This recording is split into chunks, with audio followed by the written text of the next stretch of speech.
ज्या लोकांमुळे माणसाचा माणसावर विश्वास आहे आणि माणुसकी जिवंत आहे त्या सगळ्यांना माझा सलाम. माझं नाव गौरव पवार आणि आपल्या एबीके टॉक्सवर आयुष्यावर बोलू काहीवरचा आजचा टॉपिक मी निवडला होता असा की एक विषय होता की लहानपणापासून आपण एक गोष्ट फॉलो करतो, म्हणजे ते आपण ती गोष्ट लहानपणापासून करत होतो पण ते आता आपण करायची बंद केलेली आहे. ती आपली एक आवड म्हणून किंवा एक सवय होती चांगली, ते आपण सोडली आणि काळाच्या ओघात टेक्नॉलॉजीनं तिला मागं टाकले. ती म्हणजे वाचनाची सवय आपल्याला माहीतच आहे. आपण पुस्तकं वाचतो काय असतो, पण पेपर वाचनाची सवय आपण सगळ्यांनी बऱ्यापैकी लुप्त झालेली आहे. कारण पेपरच कुठं विकायला दिसत नाही आणि तिथं दिसतात ते लोकं वाचणारा वर्ग ज्येष्ठ वर्ग आहे बऱ्यापैकी मोठा.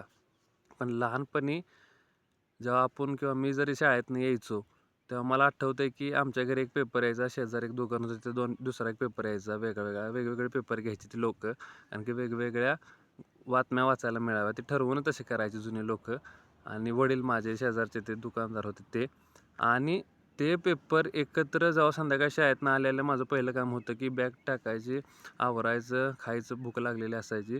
आणि नंतर ते दोन्ही पेपर मी दिवसभरात लोकांनी वाचून संध्याकाळी त्याचे कोणच त्याला विचारत नाही. मग ते कुठेतरी पडलेले असणार ते पेपर सगळ्या पुरवण्या त्यातल्या गोळा करायच्या, घरात आणायच्या आणि चांगला अर्धा पाऊण तास 1 तास ते सगळे पेपर वाचून चाळून काढायचे. मग त्यातल्या त्यावेळेस इम्पॉर्टन्स कुठलं होतं काय माहीत नाही. त्यावेळेस आपण काय वाचणार, क्रिकेट, विश्वसंचार, परत बातम्या, जे क्रिकेटरचे मोठे मोठे फोटो यायचे. त्यामुळे ते वाचनाची एक आवड निर्माण झाली होती आणि तो नाद लागला होता.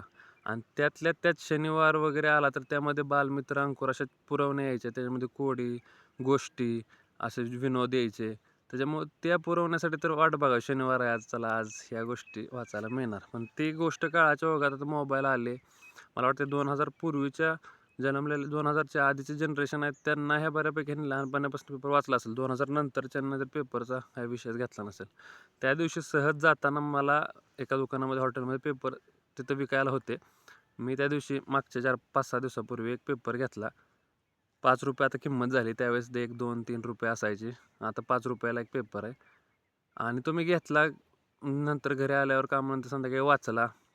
वडील होते, वडिलांना पण दिला. म्हणलं पेपर आणला वाचायचा आहे का? ते म्हणले दे. त्यांनी पण टी व्ही बंद केला. टी व्ही बघत होते, टी व्ही बंद केला, पेपर वाचला. त्यांना पण पूर्वीपासून आवडते, पण ती मध्ये कल्ल्या का त्यांच्याकडून पण सुटून गेली टी व्ही, मोबाईलच्या नादात आत्ताच्या. आणि त्यांनी वाचला. मग त्या दिवशी आणला पेपर. दुसऱ्या दिवशी पण मी पेपर आणला. संध्याकाळी त्यांनी ऑटोमॅटिक विचारलं, आज पेपर आणला आहेस का? म्हणलं आणला आहे.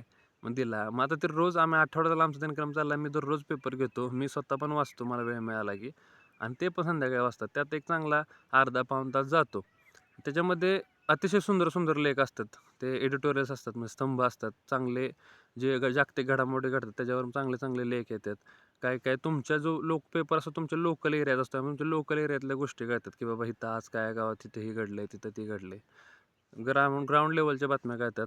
इंटरनॅशनल लेवलच्या बातम्या कळतात. सगळं कळतं, स्पोर्ट वगैरे. जे मोबाईलमध्ये आहे ना, आता आपण काय करतो, मोबाईलमुळे त्या गोष्टीला आपण लय तुच्छ किंवा खाली लेकरं किंवा आता लक्षच देत नाही त्या पेपरकडं.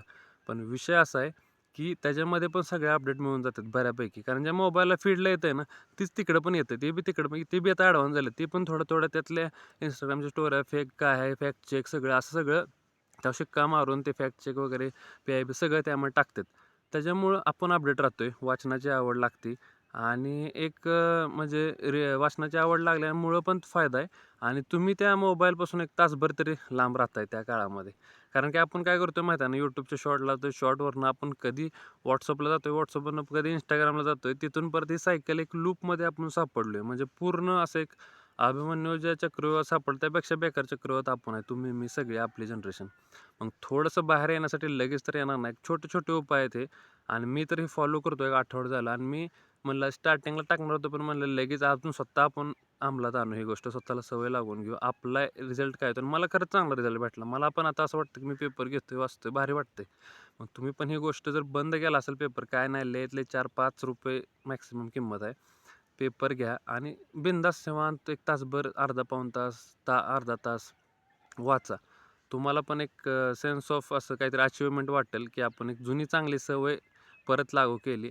आणि मला शेअर करा कमेंटमध्ये किंवा पर्सनली कसं पण, की कसं वाटतंय की बाबा तुमच्या नंतर 1 आठवड्यानं 15 नंतर तुम्ही हे रिव्ह्यू कसं वाटलं बाबा की मी ही सवय पुन्हा चालू केली.